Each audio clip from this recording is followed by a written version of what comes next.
Good afternoon, everybody, and thank you for coming to our webinar today on PPO and all the facts that every practice should know. My name is Jonathan Bass, and I am the Content Marketing Manager over at RevenueWell. And in a second here, I'll be handing it off to Bill Rossi. Before I do, so you know, we will be sending a recording of our webinar today out to everybody. So if you have to jump off, fear not, you'll get the whole thing after the fact.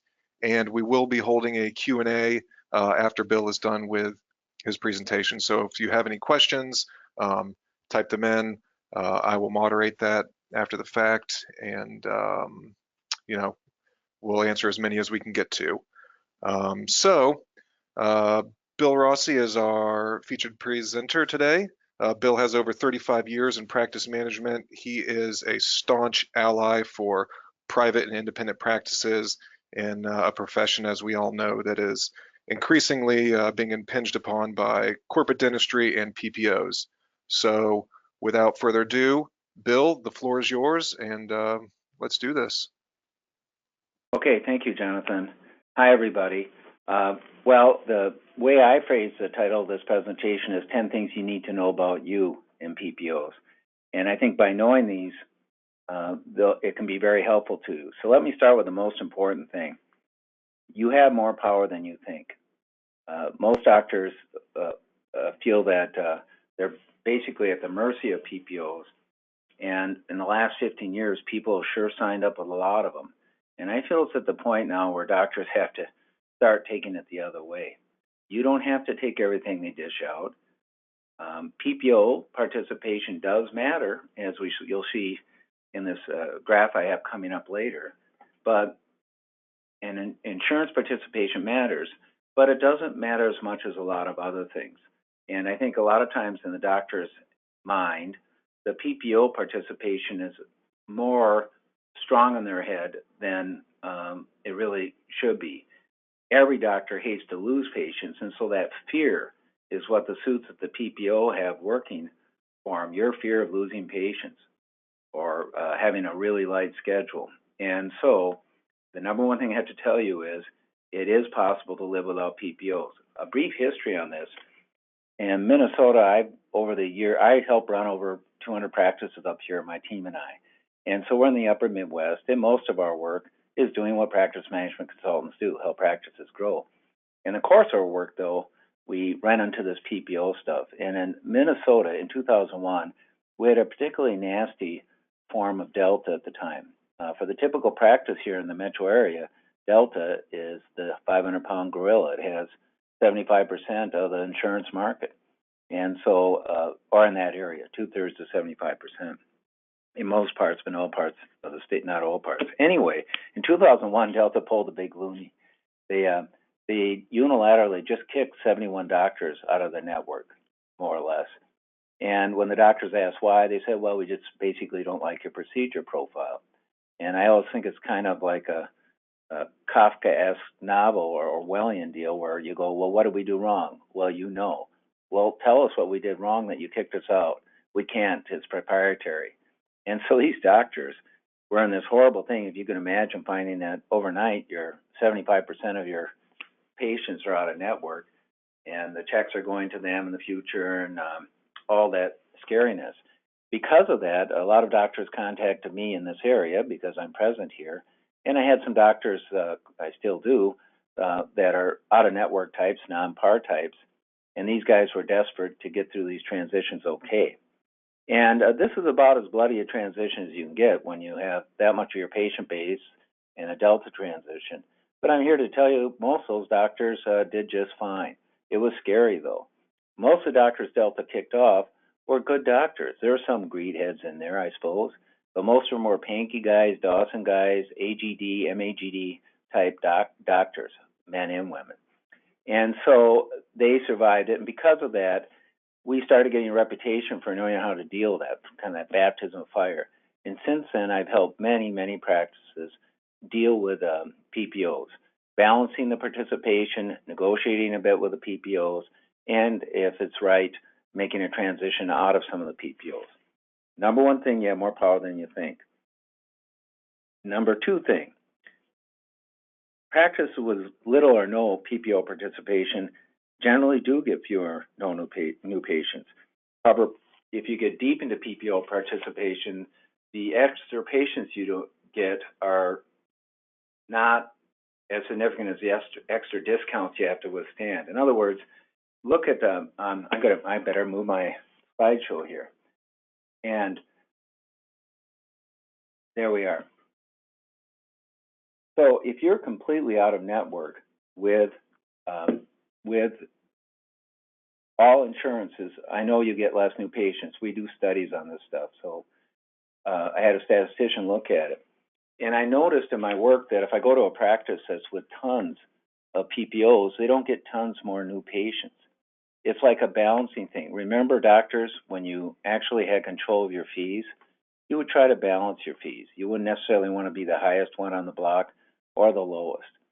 And nowadays, you don't really have control of your fees because the fee, how many PPOs you participate in, really sets your reimbursement. And you kind of look at it like a hot air balloon. You want to have the right amount of ballast, not too much. In this chart, what we did is we looked at PPO participation, and we found that doctors that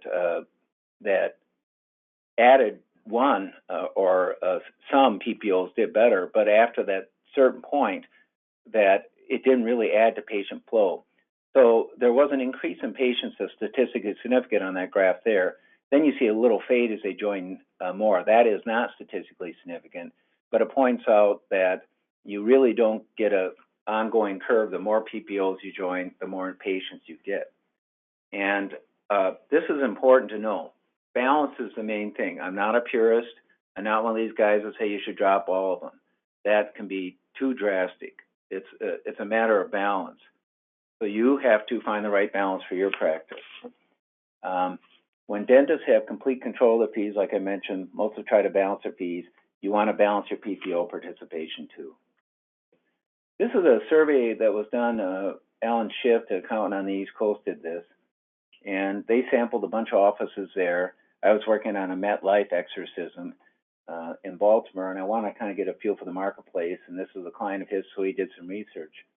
And here's what we found. This is just one area of the East Coast. And you can see the various PPOs and what percentage of offices were participating. And you can see the PPOs each had a majority of the offices. But the key point to note on this is none of them had all the offices. And then taking this a step further, some of the offices were with every one of them, the ones that were mentioned there. And then some were with none. But again, the middle group is the balanced group. My point is that you're already probably seeing some patients out of network. And that tells you that it is possible to see patients out of network. For every PPO plan, even Delta, the biggest one in the jungle, at least where I am in many parts of the country, doesn't always have 100% of the providers. Therefore, there's life outside these networks. And that's important for you to know that. Okay, so you have to find the right balance for you.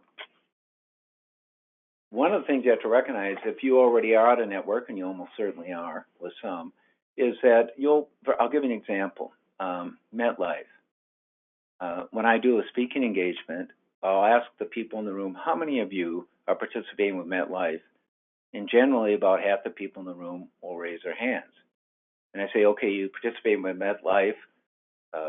What is that like? By the way, I don't want the MetLife people pursuing me. This could go for other insurance companies too, but I'm using MetLife because it's a fairly well-known insurance company.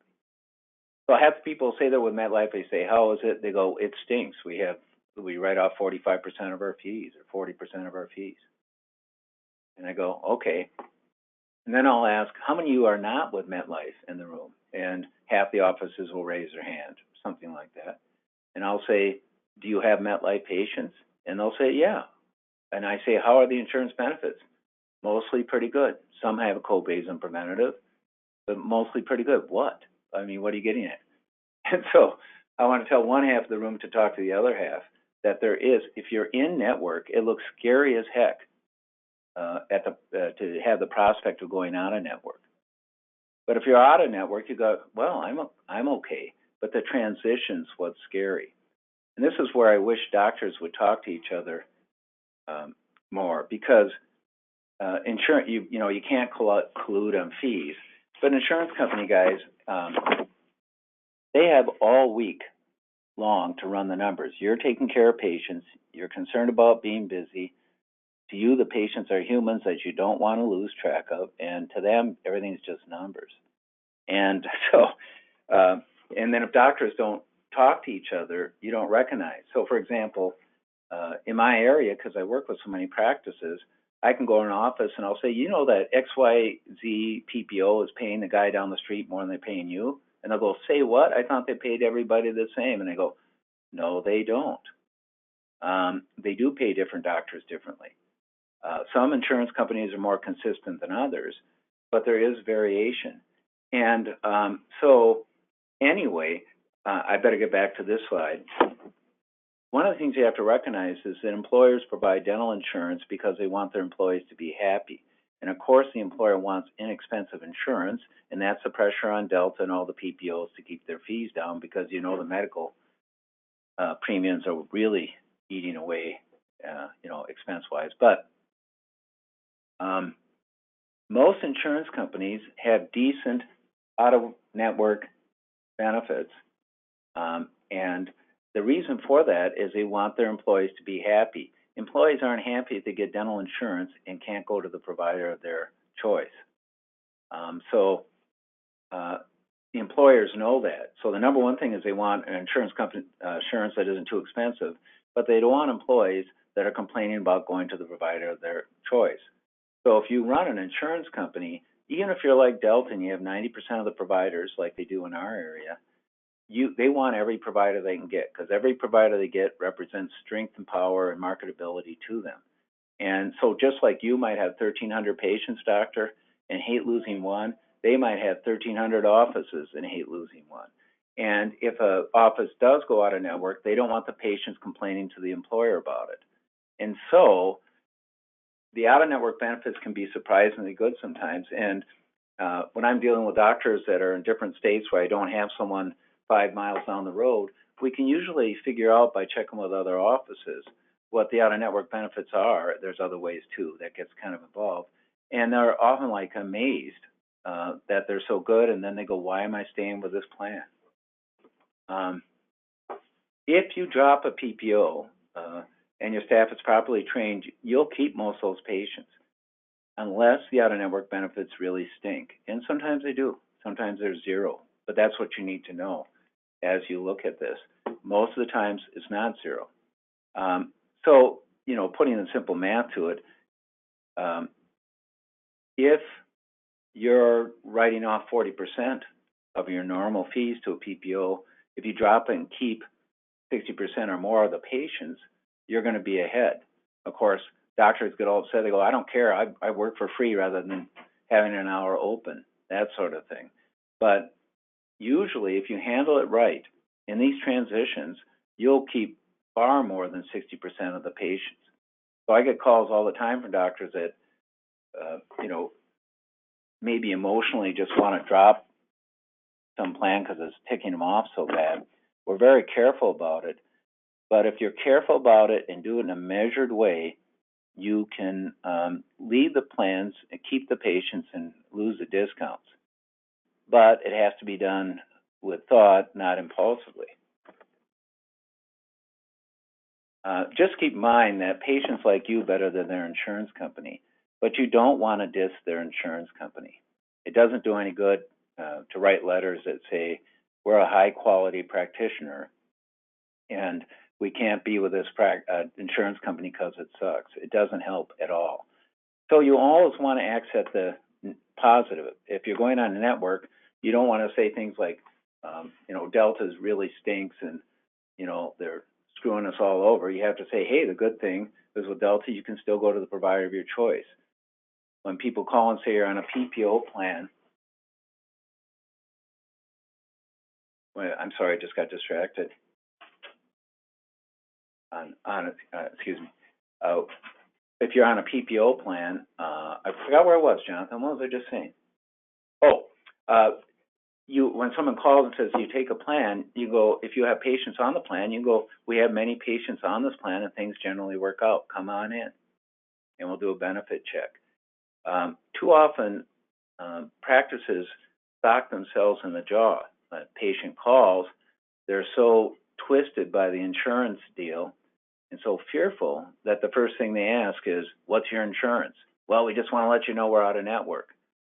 And again, being in network is important for some patients, but it's not as important as you think. Most patients still do not pick their doctor from a PPO list, although you might think they might, they don't.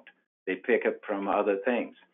There's much more correlation with new patients and your visibility and location than your PPO participation. So my point in this slide is you always want to keep things positive. And if you keep things positive, the staff keep things positive, the patients keep positive, you can have a good experience with it.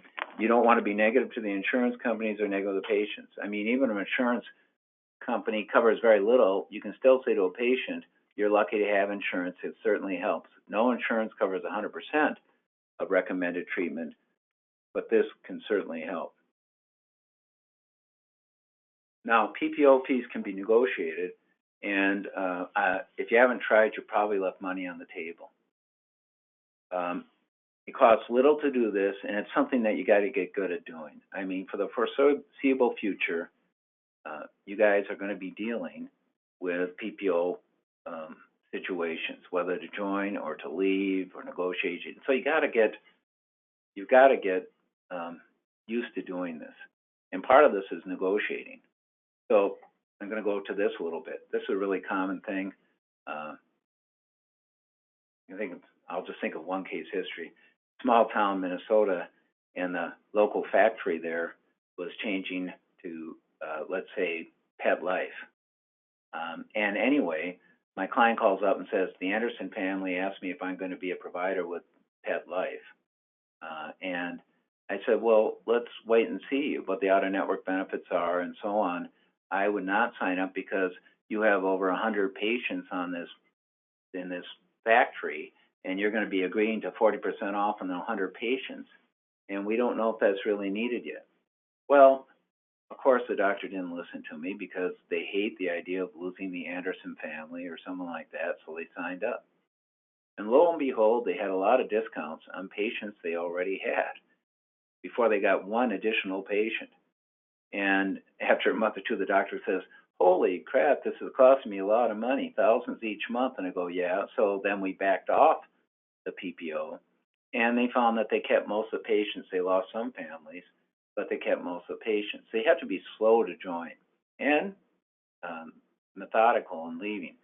Well, how do you negotiate? Let me show you how to get organized with this, because I always, when I get these calls, and I'm on a mission on this, when I get these calls, I always suggest that you negotiate before you get in a fight.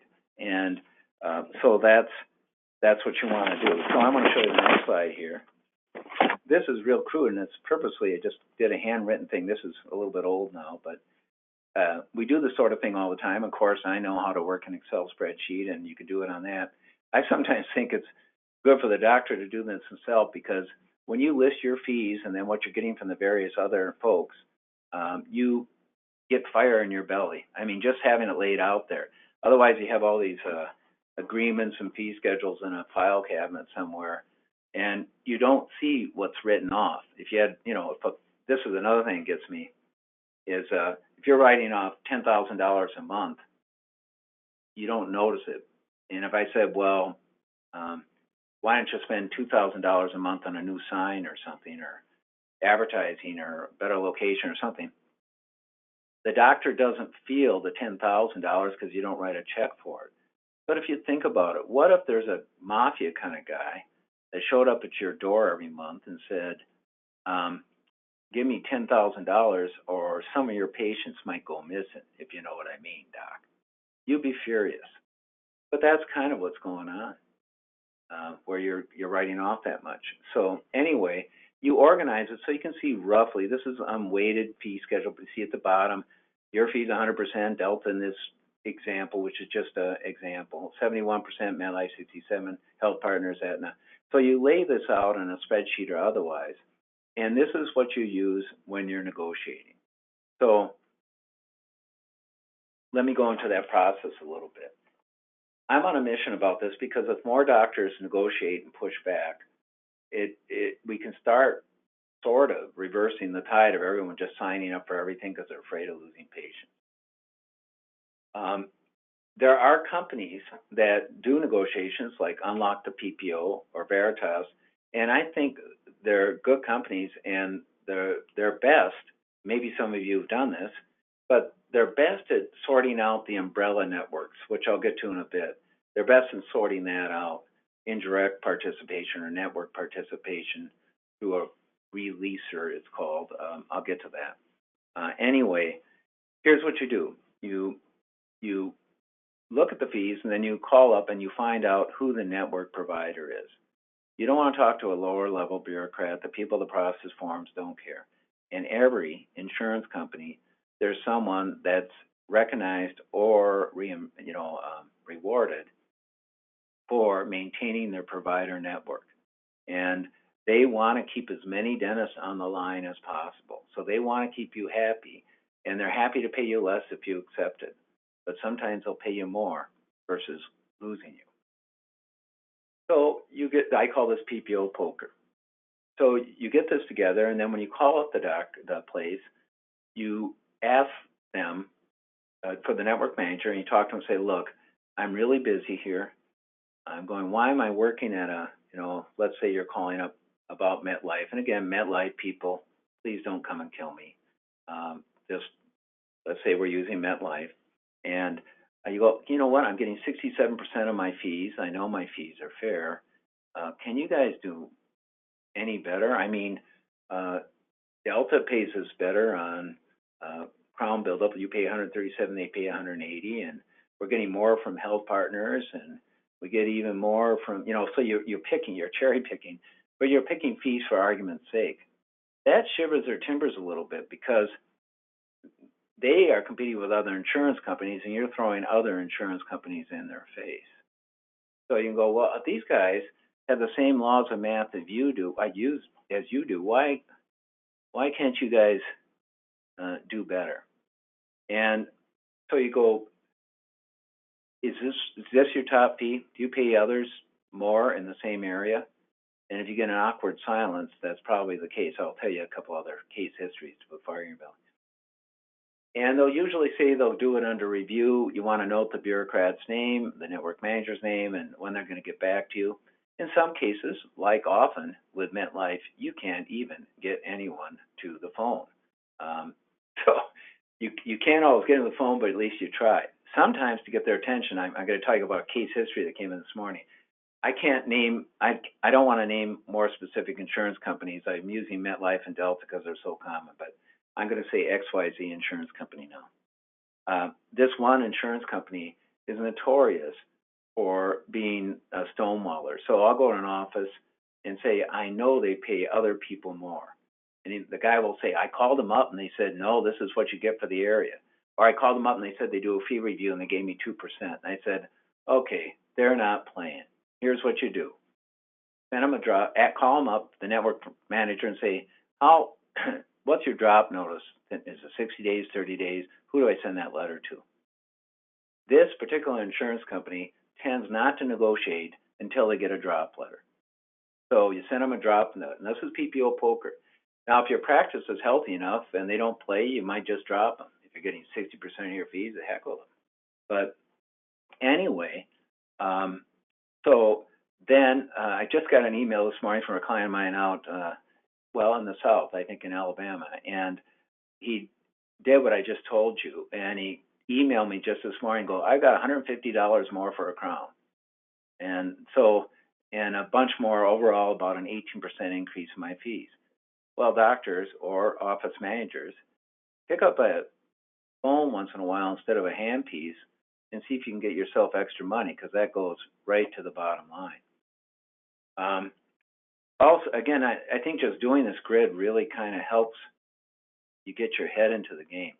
Now, sometimes if you're with things like Connection or Dynamax or the Premier PPO group or other groups like that, when you sign up with one plan, you'll find that you'll get PPO creep. So you might sign up with a plan because they had MetLife or Aetna, and all of a sudden you find out if you're taking write-offs on other patients you already have, or you're participating with a bunch of plans. These plans can be quite confusing because sometimes you could get more from directly negotiating with Aetna, and sometimes you can get more by going through a network that has Aetna under its umbrella. So sometimes direct participation with the insurance company works better than others. If you're one of those big networks, sometimes you can opt out. So for example, maybe you can do GIA without doing everything else. But it does vary. It is complicated. And so if you're signed up with the big networks and have a lot of them, a lot of PPO participation, I think it's worth contacting one of those negotiators to help you get organized and kind of straighten that out. But here's the thing. It's nice to negotiate, but the real money is when you throw down for real. But let's go back to that example. Let's say that you were really just bluffing. If you send a notice in, I'm going to leave you, and they didn't respond, and then you feel like, oh my God, I don't know if I want to go through this transition, you can always call them up and say, hey guys, I was kidding. I love you guys. Can I be back? And they'll be happy to have you come back on the network. So here's a situation where you can throw down, and sometimes they'll cave, and more often than you think. And at the very least, you know that you at least tried, that you didn't leave money on the table. And so I see it all the time. So it's never something like I say to a client, I guarantee you're going to get an increase, because sometimes they deal and they don't. Depends on the provider network, probably the day you contact them, how strong they really feel your hand is, how big your practice is. One of the things that's pretty irritating to know is a large group type, things like Heartland and other things like big organizations, they get better reimbursement than you do, and or negotiated, and that kind of burns my bacon too. But again, it helps to have fire in the belly, so that's why I stopped there. Okay, continuing on. You can't just leave PPOs without having a strategy. You got to fortify the practice, because there's always some patient attrition. It's probably just not as much as you think. So the real money is if you leave a PPO. Think about it. Let's say that a PPO is 15% of your practice and it's a 30% discount. So about 5 points here. So if you're doing $100,000 a month, that's $5,000 a month it costs you. If you drop that PPO and keep most of the patients and otherwise keep busy, you're ahead very nicely. Now, where else in business, without laying out lots of capital, can you make a business move, and if it works out okay, you've added substantially bottom line, but if it doesn't work out, you could always say, I'll re-sign. Now, if you make a big deal with Delta when you leave, they'll say, well, if you leave, you can't come back for 2 years. Delta can be particularly nasty, but there's still inner baseball with Delta too. Some of the stuff I can't go into now, or won't. Anyway, when you leave a PPO, you can't just do leaving the PPO. You got to look. It's actually one of these points in time that can almost be healthy. In other words, a doctor going through this transition might have just enough kind of anxiety about it that they pay attention and say, well, if I can't get the suits at the PPOs to fill out my schedule, what am I going to do? And maybe they put up a new sign or freshen up their website or do all those things that consultants talk about to beef up the practice. And almost every time I take someone through a PPO, first of all, I do a fitness test to make sure they're going to be okay. And so, I'm very serious about that. If I take someone through a PPO conversion, I want them to come out on the other side okay. And that has been the case. But at the same time, we kind of give the practice a shot of vitamins. It's a great time to say, what are we doing? So we don't just depend on the PPOs to fill our chairs. Are we well organized? If you want to use an analogy, if we're going through a bit of a storm with a ship, do we have our hatches battened down? Do we have the sailors all knowing what they're doing? Are we prepared? And what are we going to? So this is where RevenueWell and other digital communications can come in pretty nicely. I think most of you heard now of an in-office plan where you have, this is not really a way that you can battle all the PPOs, but it's certainly a good thing and almost justice for the patients that don't have insurance, that you have a plan where they pay a membership fee each year and they get a discount. Kind of justice if you're giving people that work for 3M because they have Delta discount, maybe seniors or others that don't have that deserve it. The plan in terms of substituting for insurance works best if people are on individual plans. If they're on these lousy, Medicare type plans or other things, or they don't have any insurance, I think seniors are a great crowd for the in-office plan. And we measure this in almost all cases, but not all cases. We find that even with the discounts, like the typical plan is $300 a year, gets you 2 complete checkups, includes x-rays, fluorides. You don't have to dicker with patients about that. You get the discounts. And 20 or 15% off everything else. We track that, and even net of the discounts, you end up with more revenues per patient because the case acceptance is pretty good. It's sort of the Costco effect. I got this from Dr. Phelps, who is versatile in the in-office plans. Anyway, if you have a person go to a Walmart, they spend about $75 a visit. If they go to the Costco, they're spending about $140. And it's that Costco effect you get with the membership plans. So you can use RevenueWell to sort out your seniors and send them an announcement of the plan. I think it's always good to start with the seniors, in addition to other ways of promoting it. RevenueWell should be synced up with your recall, so there's a pattern. You don't just work recall and produce a big list once in a while and beat it up. You want to have a pattern by which people, as they come past due, get regular notices. We like a pattern that isn't overly aggressive, where people, once they're due, get pinged a couple times, and then about a rhythm every 3 months, get a notice, email, text, maybe a postcard, and a call. And if you have a pattern on the recall, not only do you not bug people, you're consistently keeping track with them, but also it's easy to see if recall's covered. Instead of asking your front desk person, have you worked continuing care? Yeah, boss. You can say, okay, how many people were 3 months past due, 6 months past due, 9 months past due? And if things are working out right, those lists will get progressively and sharply smaller because it means that there was action on these patients between the 3 and 6 month junctures. Treatment follow-up, that's a natural too. In most offices, I was in a practice earlier this week where they ran the list. I'm sure you guys might have done that too through EagleSoft or through Dentrix or whatever, your treatment plan thing, and it can be horrific to look at. I was at a solar practitioner, and this guy had $2 million worth of unscheduled treatment. Well, how much meat is really on those bones, I don't know. But we do feel it's best to contact patients when the trail is hot. In other words, if you bring up a list of everyone that did not go through a treatment from the last year, it's like rummaging around a basement trying to find something. So if you bring up people that were had treatment plans from a month ago and get in contact with them digitally or phone or both preferably, you'll recover some of that treatment. Maybe patients that have predeterminations and haven't gotten back to you. Every practice has this thing where patients go to the doctor or hygienist tells them what they recommend. The patient nods and goes, yeah, sure, goes up to the front desk and says, gosh, I got to check my schedule or check with my husband or check with my wife, or I'll call you after vacation or something like that, where they basically put off the treatment, shrug off or put off the treatment.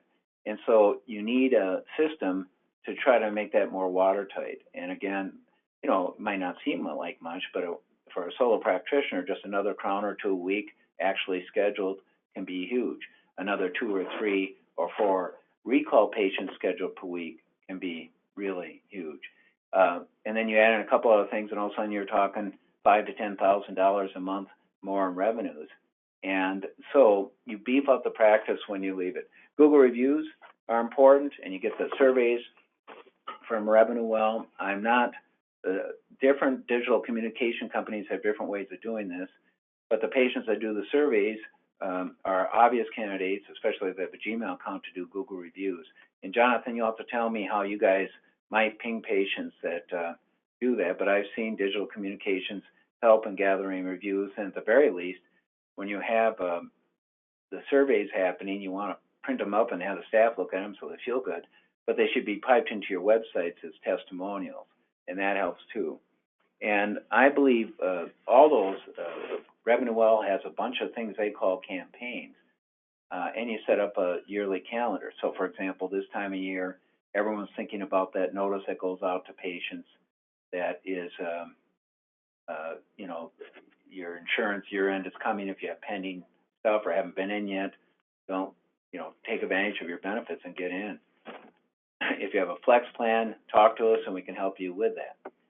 So that's one thing. There's dental health, you know, so there's maybe you're promoting implants in the practice, or as I mentioned, the in-office plan. So I think it's really a good idea to have sort of a calendar where you don't want to drive the patients nuts, but every month or every other month, you have some type of email blast going out to patients about what's going on.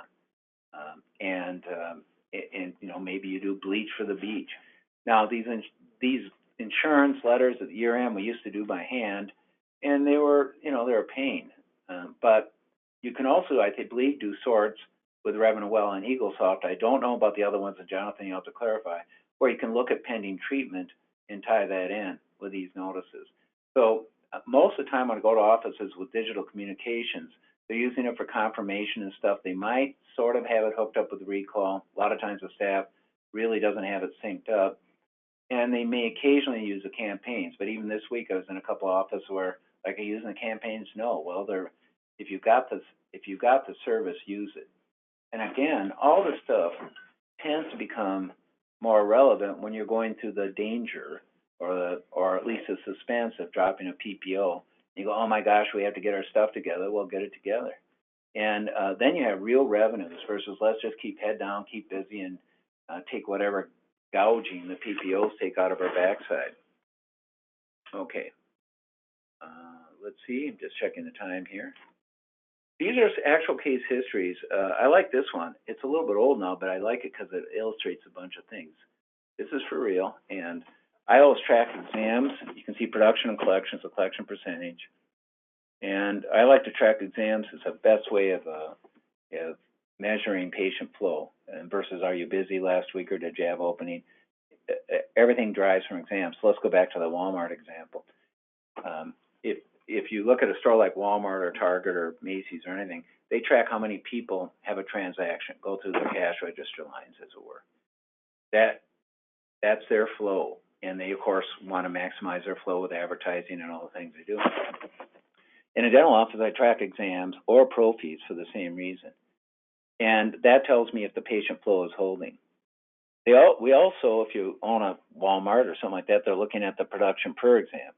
In other words, production per transaction or sales per transaction more appropriately. So they're going, okay, our average customer that goes through Costco buys $140 worth of stuff. We'd like to get that to 160. So we have to have the right stuff, the right displays, the right service. And if that number is going up, we're keeping stuff in the stores that people want. So we did this. So in 2012, when we started this office, they had 68% collection percentage. So we started with negotiation and we started beefing up the practice with all the stuff the consultants do. And you can see in 2013, because we started in early 2013, practice collection percentage improving and the practice itself was growing. The exams went up, new patients went up a tish. And then the real show is we dropped the PPO, a major PPO, and a couple other side ones, and then closed the collection percentage even further. And the practice had good momentum. And again, that's not a huge practice, but that's a very nice increase. And they do very well there, and they've done nothing but grow since then. And so I like that because it shows a process of fortification, negotiation, and actual transition. And this is a couple that are so far major PPO we're dealing with. And you can see this is so far this year. I haven't got, that's through May. We watch these transitions really carefully. I want to make sure everyone does okay. So when I take someone through a transition, we track their exams and all this other stuff for at least 6 months, preferably a year, because it takes about a year to kind of work through things. And we make sure that everyone's okay. Now, there's another strategy here. One of the things we're trying to do in a transition, is minimize the loss of patients, and that's a huge subject because there is a bit of an art form to that, and I think we know that as well as anyone. In fact, better than anyone, truthfully. And the other, so you want to minimize how many patients you lose, but the other thing you want to do is slow down any loss. So if you had that 15% of your practice and you lost, let's say 5%, a third of them, the next month, that could really hurt. But if you lost 5% of your patients, but it's over 2 or 3 years, it doesn't hurt as bad. So how you handle the transition can slow down any bleeding as well as minimize the bleeding. Here's one where, as you can see, their collection percentage is perking up, but the practice is also showing some good momentum too. And here's another one that's even more dramatic, where you can see the collections per month are coming up quite quickly. They had a lot of this other PPO in there. And so these are real life examples, and they illustrate what's going on. I mean, not all are they dramatic, but this is not exactly cherry picking either. These are both decent independent practices, and I wish I could tell you more about them without exposing who they are. Anyway, next, if you're collecting less than 80% yourself, you need to take a serious look. Often you sign up too quickly or drop too rashly. Many thousands of dollars, but I know I've been working with dentists for over 35 years, and you just like to work hard and keep busy. But at a certain point, it gets ridiculous to keep taking these hits. In our area, the typical collection percentage now is like 80, 83%. I mean, 10 or 15 years ago, people actually collected pretty much what they produced, 95%. So, I mean, that's ridiculous, and it's time to go the other way. I regularly get calls from people collecting 65% or in that area, and doc, it doesn't have to be that way. If you're under 80%, there's a better than even chance that through negotiation or more wisely balancing your PPO participation, you can add nice to your bottom line. That's not just for this year, it's for the next year and the next year, and it makes your practice more independent. More importantly, every time you go through these, you get more confident, and you're stronger when you negotiate with the insurance companies because they know you're not kidding. You don't need to sign up for the plan. You don't fear them, and that gives you power when you play PPO poker. And I think that takes us to the end of that. So, Jonathan, I'm ready for questions if you are, or whatever you want to do on that.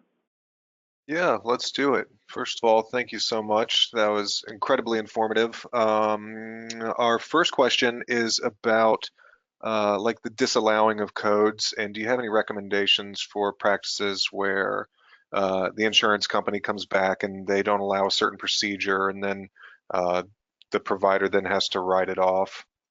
That's a whole nother subject, Jonathan, and this is more about the macro participation, the individual serious frustrations over coverage and all the other crap. That is not what this is about. I do have people on staff that work with that, and there's sources. I like Insurance Solutions newsletter. I think they do an excellent job.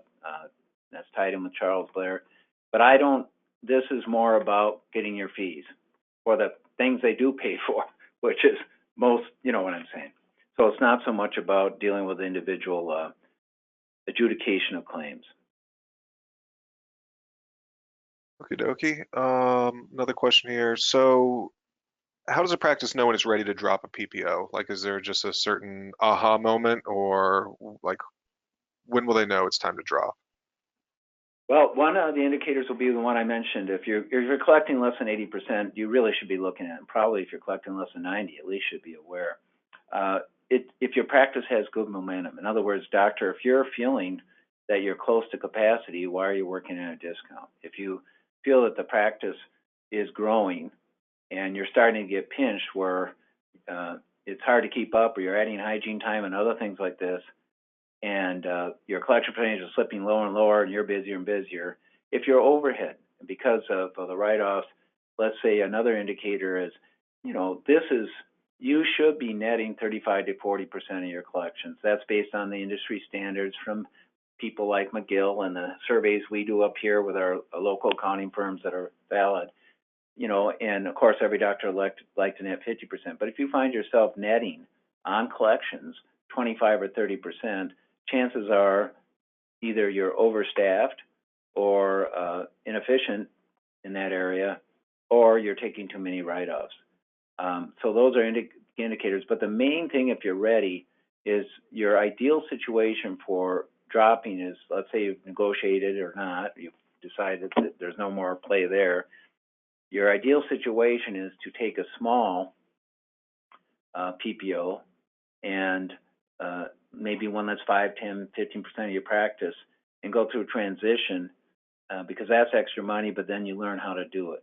So those are some indicators when you're ready.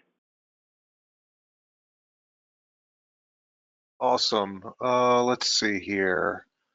We have an individual who'd like to know if being in an area that tends to be heavily federal, does that matter? Over the years, they've found that rules tend to be different if the employer is the federal government. Yeah, that is tough. We are fortunate not to have a lot of it there, but some of the again, it comes back to the usually abysmal out-of-network benefits for federal, and so you may be in a tough position with that.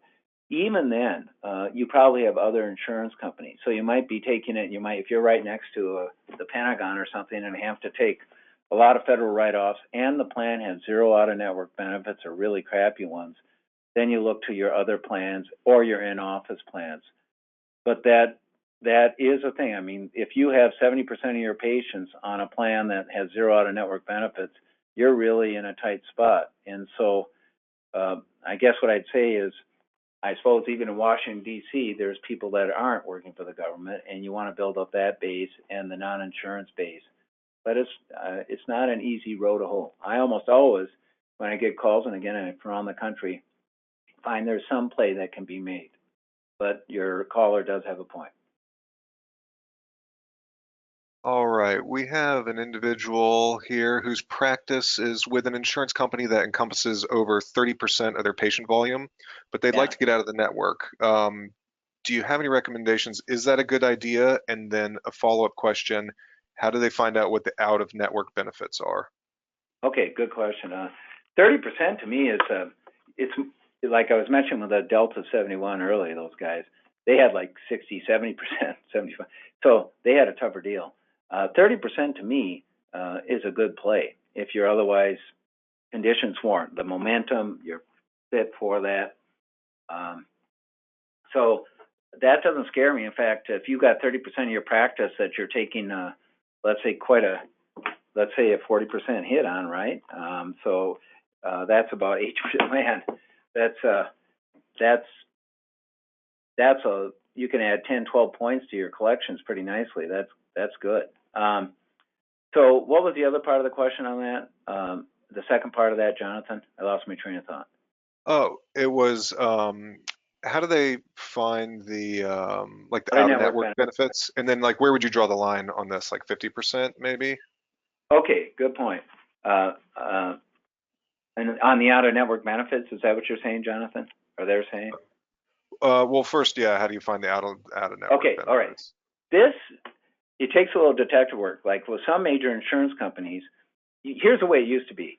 You could ask a patient for their benefit book, but now the benefit books are basically online.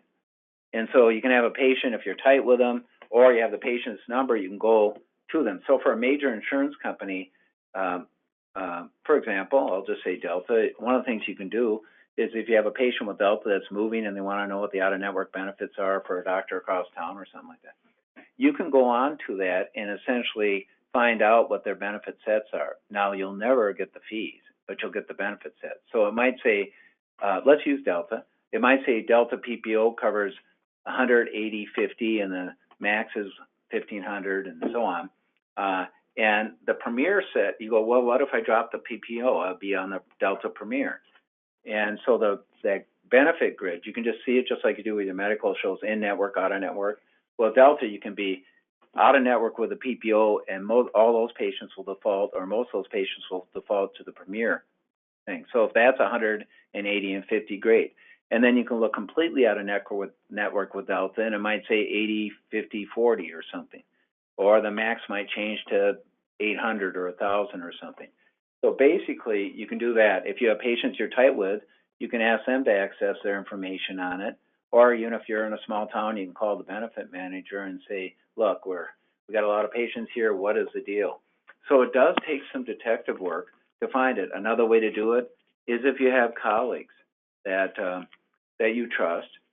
It's not against the law, doctor, if one of your front desk people talks to another one and says, what are the out-of-network benefit sets on XYZ insurance company? Like, do you have those patients? Yeah, we have patients from that. How's the insurance pay? Lousy. I'm surprised we had anyone. Or fine. What are you talking about? So you could, as I said earlier, it can really help if you have someone across town or across the state that you can talk to that's already out of network. They can kind of tell you, oh yeah, for that company, it's 180, so on.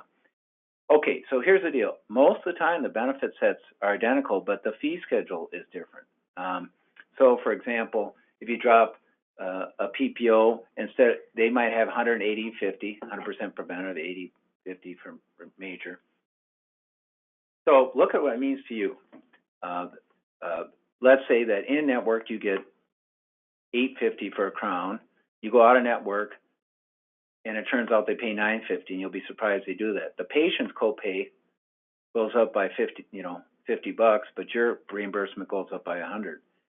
And so, anyway, when you asked about, there's a lot to talk about there, but that's the brief answer. The other part of it is, if you see that, let's say for a major employer with a company that you're going to drop, the preventative coverage is like 80%, then you're going to have more loss because young families, lots of kids will go, I love you guys, but we got to leave.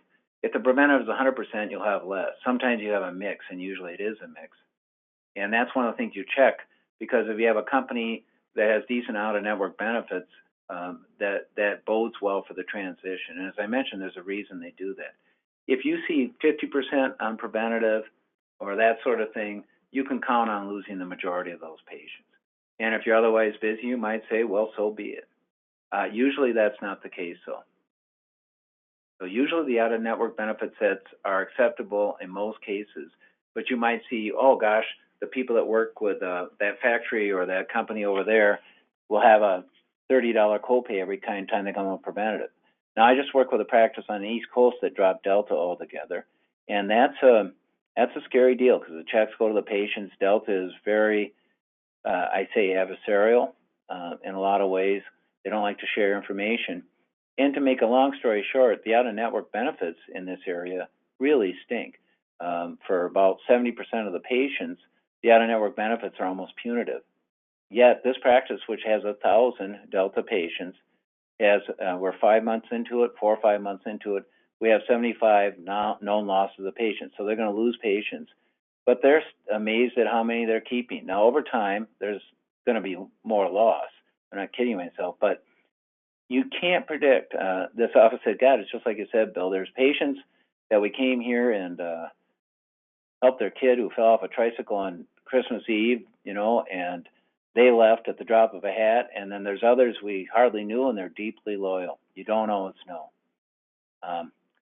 But the out-of-network benefit check is a big, important part of the detective work before you leave a network.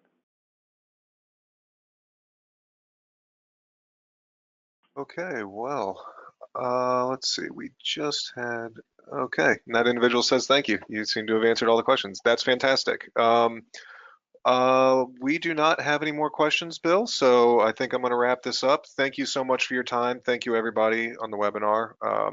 We really appreciate it, and we will be emailing out a copy of this once we get the recording. So, Bill, if you have any final words. Remember what I started with, you have more power than you think. You really do. Believe it. And if I can help anyone, you can call. There's no charge for talking to me. The 20 minutes is on the house. So if you want to talk over your situation, you're welcome to call. No hard sales or anything like that. I'm on a mission about this. But if you haven't checked out your situation, it might help to get some guidance. This is a serious pool. There's big rewards. There's some risk. It's worth looking into. Wonderful. Well, thank you so much. Everybody, have a nice day. All right. Thank you, Jonathan.